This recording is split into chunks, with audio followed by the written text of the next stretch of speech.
Right, shalom, shalom. First, I'd like to give all praises unto Yahweh, Ba'asham Yahushai, Waharaka Kodash, and double honors unto the apostles and elders of Great Millstone, and honors to you brothers out there in the highways and the byways, teaching this word in all sincerity and in truth. Now, I wanted to touch on this tweet, which is an ongoing thing. There's these Edomites. They're hurt. Wokeism got them hurt, and you got Jake running around claiming to be Egyptians, which that they got that from Esau. Um, that whole Egyptology goes back to Esau, the infatuation with Egypt, and then through them secret societies, them Negro Egyptologists started spreading that Africanism among Jake. When you go and you really look into it, it's all witchcraft, it's all secret society business, man. And that's when they started, these Negroes started trying to teach Jake they were Egyptian. That was a way to funnel Jake into the Egyptian mysteries. All right, that's where you get Malachi York and all these guys, polite, and the list goes on. Africa, them Negroes in the hip hop industry, Africa Bambata, and all them guys. They were all they're all witches and warlocks. They're all part of them secret societies, and that was a way of them putting that onto the people. Oh yeah, you were Egyptians. When we are Israelites, we have no connection to the Egyptian people. But again, that all goes back to Egyptology, which Esau's the one that really kept Egyptology alive. Alistair Crowley and all them guys, because they believe in the witchcraft of Egypt. But there's been loads of controversy. You've had Netflix, they portrayed Cleopatra as a so-called black woman, and people were getting angry and upset, and Jake wants Cleopatra to be portrayed as a black woman because the Egyptians were black. Well, we're gonna set the record straight. So this guy, this guy here is always on my feed. He's always coming against Jake. This is 151 DNA samples were taken from mummies allegedly, and a grand total of 0 came back as black. And so they said we were officially kings. So that's him, his way of confirming that the Egyptians were actually so-called white, which he would be correct on that, depending on the time period. And that's what we're going to get to. We're going to set the record straight. Says DNA discovery reveals genetic history of ancient Egyptians. All right. And when they use ancient, that term could literally pinpoint various times in history. Researchers from the University of Tübingen and the Max Planck Institute for the Science of Human History in Jena, both in Germany, have decoded the genome of ancient Egyptians for the first time with unexpected results. Analyzing samples spanning over a millennium, researchers looked for genetic differences compared with Egyptians today. They found that the sample set showed a strong connection with a cluster of ancient non-African populations based east of the Mediterranean Sea. All right. Now, you can't dive off completely deep into DNA and DNA ancestry, and I've done videos on that to explain to you why. It's very inaccurate. However, taking this at face value, there would be a reason, if this was true, why these mummies that they tested went towards the Mediterranean on the east side. So we're gonna go into the history. So first and foremost, when we're dealing with the Egyptians, we got to go to Genesis 10, the original Egyptians. Who are they? Who and what are the original Egyptians? This is Genesis 10. And we're going to start from verse 1. It says, now these are the generations of the sons of Noah, Shem, Ham, and Japheth. All right, so these are the three sons of Noah. And unto them were sons born after the flood. And the reason it's specifically speaking of the sons and not the daughters is because it's patriarchs. The Lord used men, the seed of men, to set up genealogies and to set up nationalities. It was by men that the seed of Adam was divided, not by women. All right, by men, patriarchs. For this reason, this is why Dinah is not a tribe of Israel. Okay, Jacob had daughters, but the daughters didn't become tribes. Do you understand? Daughters don't have seed, they receive seed. All right, so the sons of Japheth, Gomer, and Magog, blah, blah, blah, blah. I want to jump down to here. Genesis 10 and 6. It says, the sons of Ham were Cush, Mizraim, Put, and Canaan. Now, we often just group them all together and say Hamites, but Ham is not a nation. These are the nations that came out of Ham. They're separate. Cush is its own nation. Mizraim is its own nation. Put is its own nation. And Canaan is its own nation. Now, Cush, Mizraim, and Put dwelled in what was known as Africa, or what is known as Africa today, which is the land of Ham. And Canaan dwelt in the land of Canaan, which would be Israel. Did I get the... Let's see if you can get that, a map of the table of nations to kind of show you.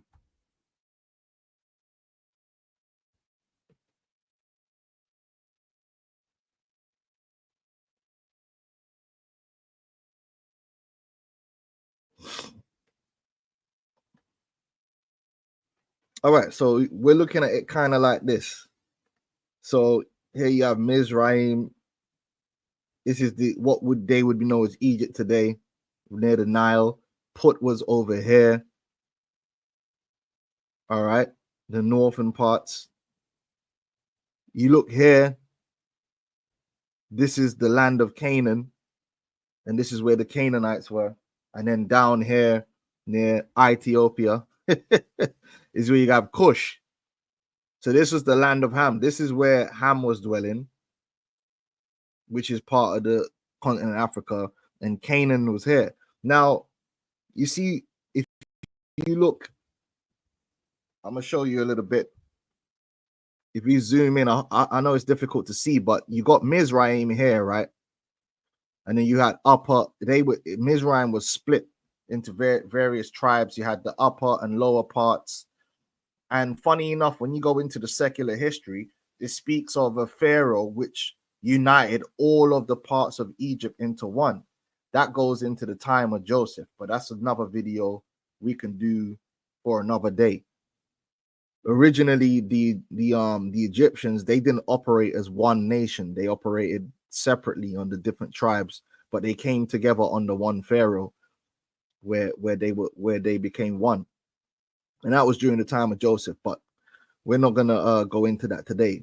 What you see here is the Philistines, right? So you got Canaan, and you had all the different tribes that came out of Canaan, the Amorites, the Jebusites, so on, the Hivites. These were all Canaanites. Then you got the Philistines, right? Now, I'll show you something about Philistines. The Philistines weren't Canaanites. Even though the Philistines dwelt in the land of Canaan, they were not Canaanites. They were actually of Mizraim, which is where you get Egypt. And I'm going to show you that right now. There we go. So it says Genesis 10 and 13, and Mizraim, which is where you get Egypt, begat Ludim and Anamim and Lahabim and Naphtahim and Pathrusim and Casluhim, out of whom came Philistim and Caphtorim. Now Philistim, all right, is where you get the Philistines, and it means pretty much foreigner or sojourner. So they were sojourning, the immigrants, I should sorry, and that they were immigrants in the land of Canaan. It says Philistine, an inhabitant of Philistia, descendants of Mizraim, who immigrated from Caphtor to the western coast, sea coast of Canaan. So the Philistines weren't Canaanites. The Philistines were actually Egyptians, but they didn't associate themselves under the authority of the main Egyptian rule in the land of Egypt. They were separate. That's just a little bit of history for you. All right, so these were the original Egyptians. Now, let's get down to the time of the Greeks. Let's get to the time of the Greeks. That's what we need to do.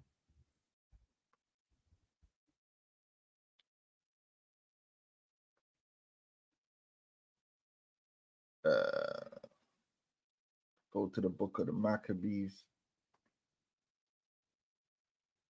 Right, so this is First Maccabees 1:1, and it happened that after that, Alexander the son of Philip the Macedonian, right? Where's Macedonia? That eastern Egypt in the Mediterranean, right? Who came out of the land of Chittim, had smitten Darius, king of the Persians and Medes, that he reigned in his stead the first over Greece. Now, if you study the conquest, I wonder if they got a map, conquest of Alexander the Great. The first place that Alexander the Great conquered was Egypt. That was the first great battle.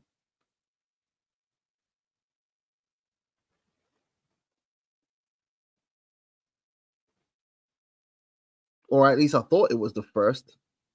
Was it the first? Hold on, let me check the route he took. Oh, yeah, okay, so they went across, went down into Egypt. There we go. It might not be the first, but it's one of the major battles they had to win. I think they were there for a long time as well, trying to win Egypt. So there you see here the conquest. So they went over here. They looked like they had a battle over here, went down, and they took Egypt. Then they left from Egypt and went all the way towards Persia. So Alexander the Greek, the Macedonian, the Greeks conquered Egypt. All right, as part of their conquest. So let's read. It says, and made many wars and won many strongholds and slew the kings of the earth and went through the ends of the earth and took spoils of many nations, insomuch that the earth was quiet before him, whereupon he was exalted and his heart was lifted up. And he gathered a mighty strong host and ruled over countries and nations and kings who became tributes unto him. And one of these nations is Egypt. He says, and after these things he fell sick and perceived that he should die. Wherefore he called his servants, such as were honorable and had been brought up with him from his youth, and parted his kingdom among them while he was yet alive. All right. So in this partition, let's see if we can get it.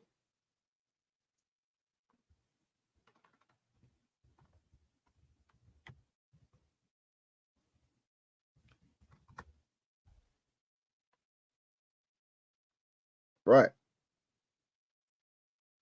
In this partition, right?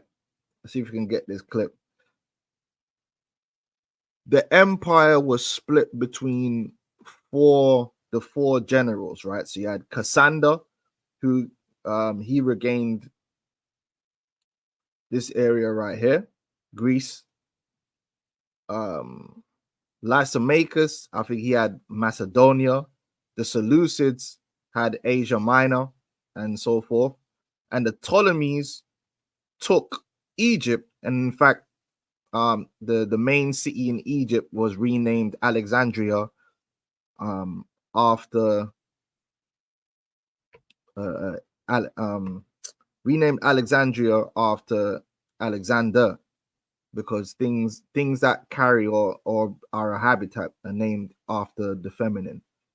All right, so it's named Alexandria. Cities are considered feminine, like boats or cars.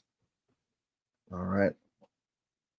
So the Ptolemies took over. Now, the Ptolemies, they did a very peculiar thing that when they took over, now, oh, let me, before I even get to that, who were these people? These people were Edomites. They were Edomites that were dwelling in the land of Macedonia. What's an Edomite? So-called white person. So let's get that real quick. And we know this definitely 100% because of Haman. All right, so this is the additions to Esther 7, verse 10. For Haman, a Macedonian. Right now, we ain't going to get into it right now, but if you do the research, there was a very long history between the Persians and the Macedonians. And for a long time, the Macedonians were agents of Persia. And it's funny because the Macedonians attempted to overthrow the Persians during this time through Haman, but it wasn't time yet in the spirit and prophecy. But in the end, it was a Macedonian that ended up overthrowing the Persians. And it is a very interesting history. You can go and look up the history between the Persians and the Macedonians. It's a long history. But anyway, for Ammon, a Macedonian, the son of Amadatha, being indeed a stranger from the Persian blood and far distant from our goodness, and as a stranger received us. Right? So we know that Ammon was a Macedonian. Now we jump down here.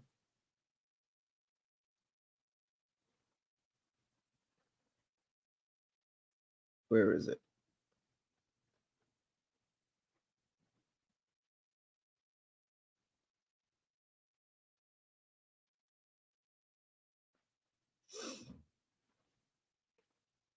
Right, verse 14. For by these means he, meaning Ammon, finding us destitute of friends, to have translated the kingdom of the Persians to the Macedonians. So Ammon was an agent. He was set up by the Macedonians to infiltrate the Persian Empire and destroy it from within and translate the kingdom to Macedonia.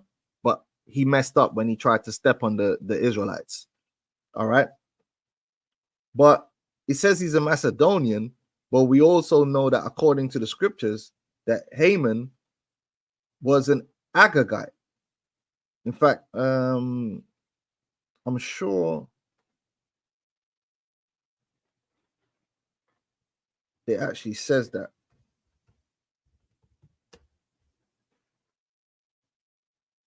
Yeah.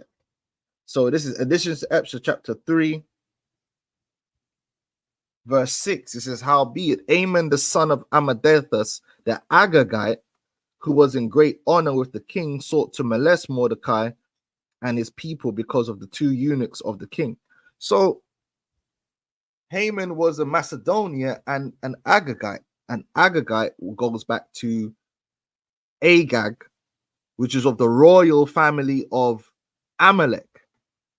And the Amalekites are Edomites. So this shows you that you had Edomites up in the chief positions in Macedonia.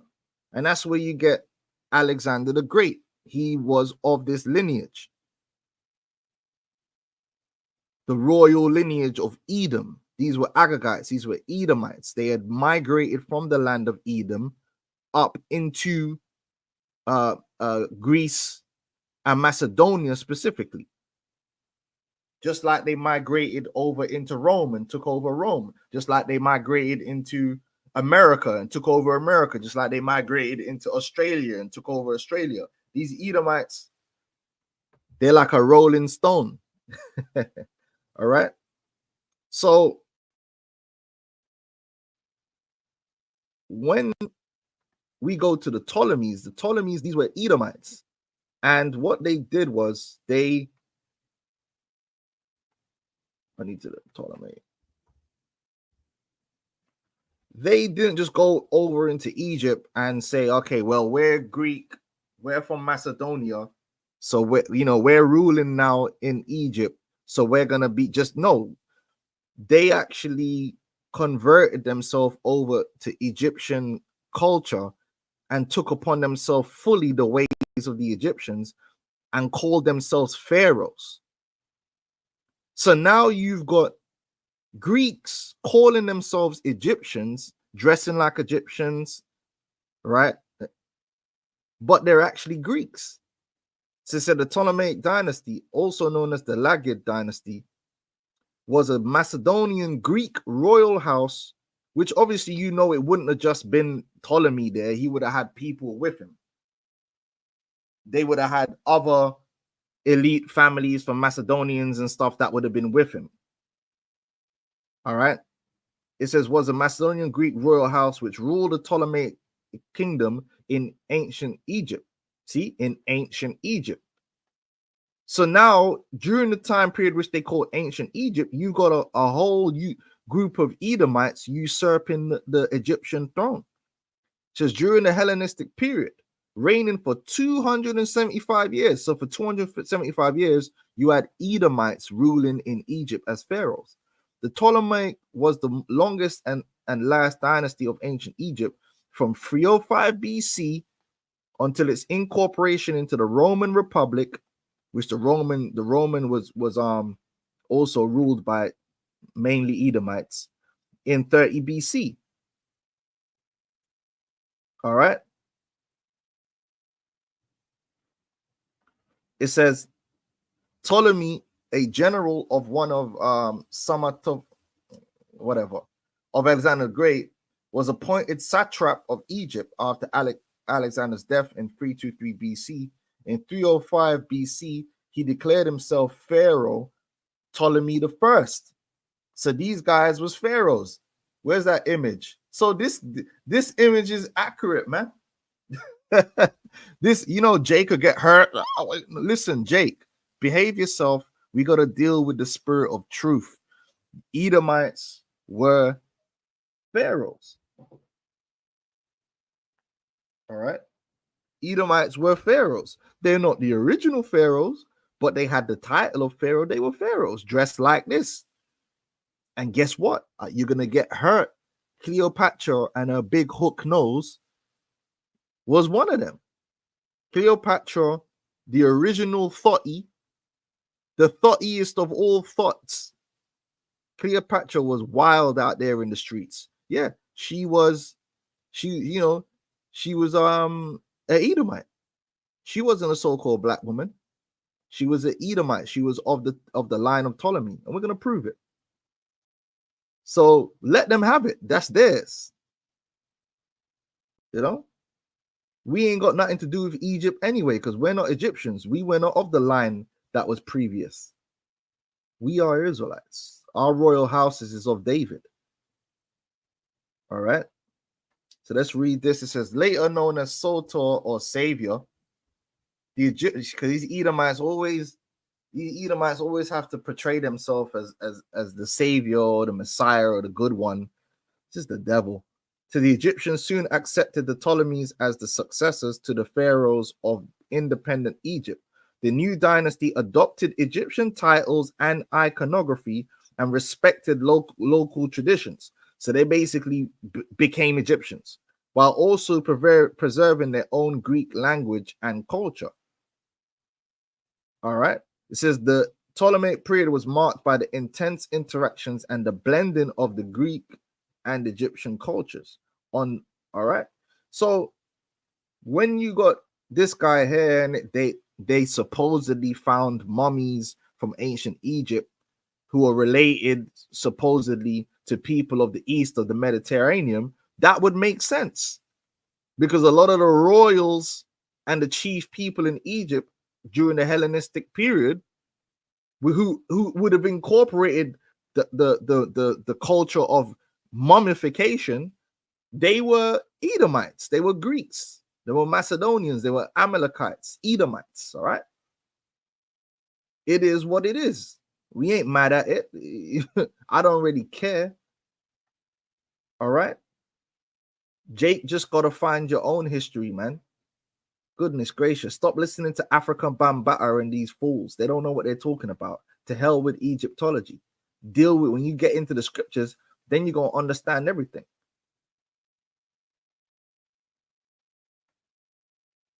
All right. Now, let's see if we could go through the lineage. Or let's just type in Cleopatra. Cleopatra. Cleo. Proper thought, man. Proper thought. See that there? Woo! This is hey yo. Yeah, that's Cleopatra, right? Now let's look. Her father was Ptolemy the 12th. She was from the lineage of Ptolemy. She was an Edomite.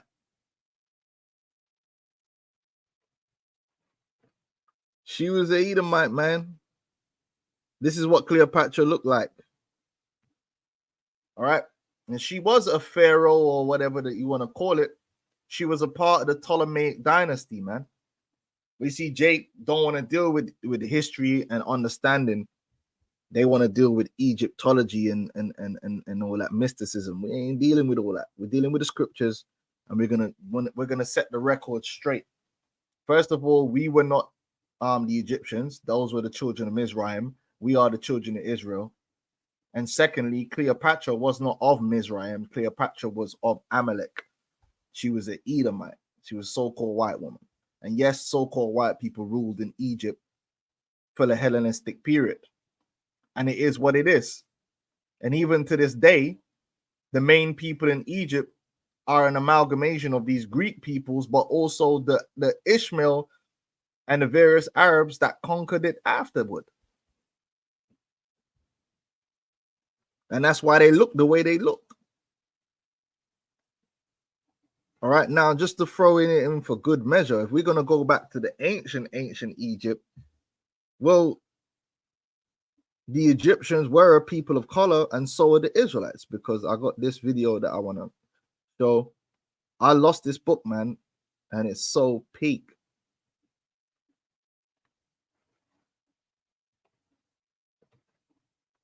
It's so peak. So I'm going to just finish off with this.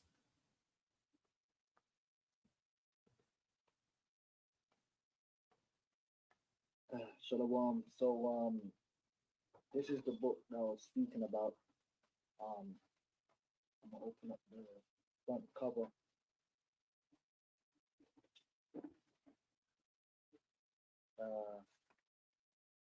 It's called The Pictorial History of Israel. All right. Book I always pull out by Jacob A. Rubin and Maya. Hey, and I lost this book. I don't even know how this book got lost, man. But it was heavy, and this book's hella expensive now. It's very difficult to buy it, man. But luckily, I've got video evidence.